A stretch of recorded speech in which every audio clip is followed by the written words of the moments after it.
Abhijit Barua fitness একাডেমীৰ উদ্যোগত যোৰহাট জগন্নাথ বৰুৱা মহাবিদ্যালয়ত স্বাস্থ্যই পৰম ধন শীৰ্ষক সজাগতা সভা সম্পন্ন।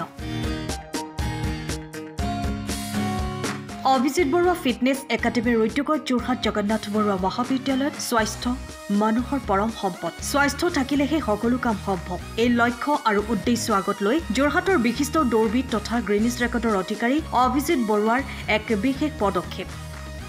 বৰ্তমান সময়ত উঠি অহা যুৱ প্ৰজন্মই নিজকে বিপথে পৰিচালিত কৰা পৰিলক্ষিত হৈছে। এই সময়তে অভিজিত বৰুৱাৰ নেতৃত্বত গঠন হোৱা অভিজিত বৰুৱা ফিটনেছ একাডেমীৰ উদ্যোগত যোৰহাটৰ জগন্নাথ বৰুৱা মহাবিদ্যালয়ত স্বাস্থ্যই পৰম ধন শীৰ্ষক এক সজাগতা সভা অনুষ্ঠিত কৰা হয়। অনুষ্ঠানৰ আৰম্ভণিতে বন্তি প্ৰজ্বলন কৰে যোৰহাট জগন্নাথ বৰুৱা মহাবিদ্যালয়ৰ অধ্যক্ষ ডক্টৰ উৎপলজ্যোতি মহন্তই। বিশিষ্ট শিল্পী পঞ্চনন দত্তই পৰিৱেশন কৰা বৰগীতেৰে শুভাৰম্ভ কৰা হয় এই অনুষ্ঠানৰ।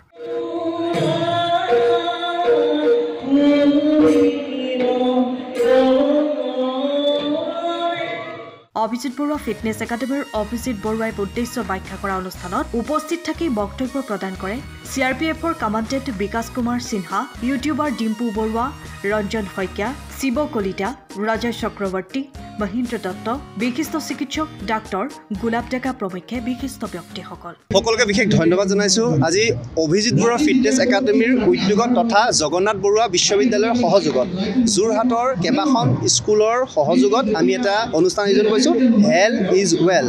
কাৰণ যিকোনো সময়ত অসমত ড্ৰাগছে ছানি ধৰিছে, আমি বিচাৰিছোঁ নৱপ্ৰজন্মৰ আমাৰ যি পৌৰাণিক খাদ্য শিলিখা আমলখি, এটা বাকচত আমি খাদ্য দিছোঁ আৰু এটা বাকচত আমি কি কৰিছোঁ শিলিখা আমলখি দিছোঁ, যাতে তেওঁলোকে যাতে ভাল খালে যাতে ভাল চিন্তা উৎপন্ন আৰু ভাল চিন্তা উৎপন্ন সফলতাৰ শীৰ্ষত যাতে আৰোহণ কৰে।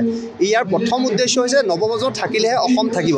কাৰণ অসমৰ জনপ্ৰিয় ইউটিউবাৰ ডিম্পু বৰুৱা মাতিছোঁ আৰু বিভিন্ন বিশিষ্ট ব্যক্তিক মাতিছোঁ, কাৰণ তেওঁলোকৰ মাধ্যমেদি যাতে এটা ইণ্টাৰেক্ট হ'ব, এটা কথা বাৰ্তা হ'ব, বাৰ্তা হ'ব, যাৰ মাধ্যমেদি যাতে আমি অসম আৰু অসমীয়াক যাতে তেওঁলোকৰ মাজত যে তেওঁলোকৰ যে প্ৰতিভা আছে সেই প্ৰতিভা বিকশিত কৰাৰ এখন আজি মঞ্চ তৈয়াৰ কৰিছে, যাৰ মাধ্যমেদি যে অসম আৰু অসমীয়া যাতে আন্তঃৰাষ্ট্ৰীয় পৰ্যায়ত সদায় জিলিকিব পাৰে আৰু নৱপ্ৰজন্ম যাতে সদায় সুৰক্ষিত থাকে, সেইটোৱে আজি পৰম উদ্দেশ্য।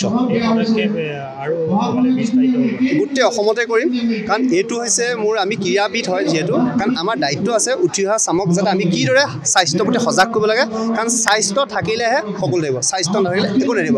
আপোনাৰ লক্ষ্য কৰিছে এক্সিডেণ্ট বাঢ়িছে, আপোনাৰ ড্ৰাগছৰ উৎপাত বাঢ়িছে, কাৰণ প্ৰশাসন তথা চৰকাৰে ব্যৱস্থা গ্ৰহণ কৰিছে, কিন্তু জনসাধাৰণ আমি জাগৃত হ'ব লাগিব। জনসাধাৰণ জাগৃত হ'লেহে চৰকাৰে কৰা কামটো সফল হ'ব। গতিকে আমি জনসাধাৰণ তথা ছাত্ৰ ছাত্ৰীক জগাবলৈ চেষ্টা কৰিছোঁ। সময়ৰ খবৰ সময়ত পাবলৈ ফ'ল' কৰক টাইম অফ আছাম।